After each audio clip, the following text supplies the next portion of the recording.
এভাবে লুডুস রান্না করলে এত মজা লাগে, আগে তো জানতাম না, ফার্স্ট টাইম।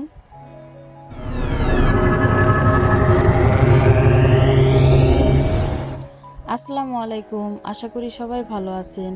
তো আজকে আমি ম্যাগি লুডুস রান্না করব সবজি এবং ডিম দিয়ে। তো এখানে চুলার মধ্যে প্যান বসিয়ে নিয়েছি, দিয়ে দিলাম সয়াবিন তেল এবং এর মধ্যে দিয়ে দিয়েছি 2টা ডিম এবং স্বাদ মতো লবণ, দিয়ে দিলাম হাফ চামচ গোলমরিচের গুঁড়া। এগুলো দেওয়ার পরে এই ডিমটা এখন ভালোভাবে নেড়েচেড়ে ঝুরি করে ভেজে নেব। তো এই তো আমি এটা ভালোভাবে ভেজে নিচ্ছি ঝুরি করে। সবজি লুডুসের মধ্যে এভাবে ডিম ঝুরিটা করে দিলে লুডুসটা অনেক টেস্টি হয়, খেতে অনেক মজা হয়। তো এই তো ভালোভাবে ভেজে নেওয়ার পর এটা আমি বাটিতে বেড়ে নিচ্ছি। তো এখানে আবার আমি অল্প পরিমাণের তেল দিয়ে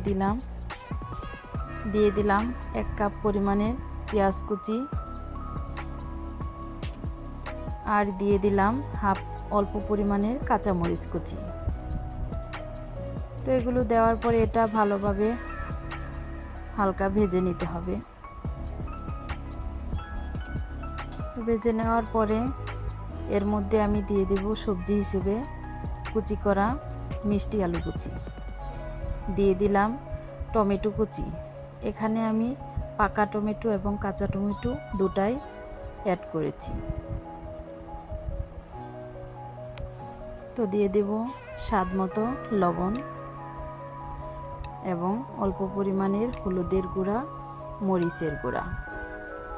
তো এগুলো দেওয়ার পরে এটা ভালোভাবে নেড়েচেড়ে নিতে হবে। তো এখন দিয়ে দেব এখানে লুডুসের মশলা। লুডুসের মশলাটা দেওয়ার পরে এটা ভালোভাবে ভেজে নিতে হবে। তো এখন দিয়ে দেব টমেটো সস। এটাকে একটু হালকা পানি দিয়ে গুলিয়ে তারপরে এর মধ্যে দিয়ে দিতে হবে, তাহলে লুডুসটা অনেক টেস্টি হয়। তো এখানে এখন দিয়ে দেব পানি।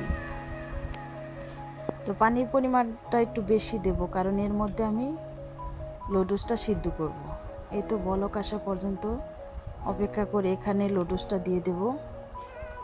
তো একটা একটা করে এখানে আমি 3টা লুডুস দিয়ে দিলাম।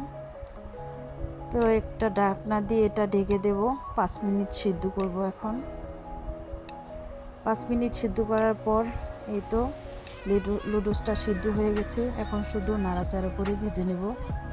তো এর মধ্যে দিয়ে দিলাম সেই ভেজে রাখা ডিমের ঝুরি, ওইভাবে ভেজে নেব।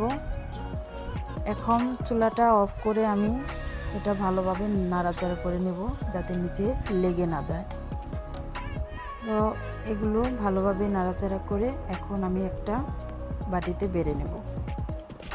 তো এই তো বেড়ে নেওয়া হয়ে গেল।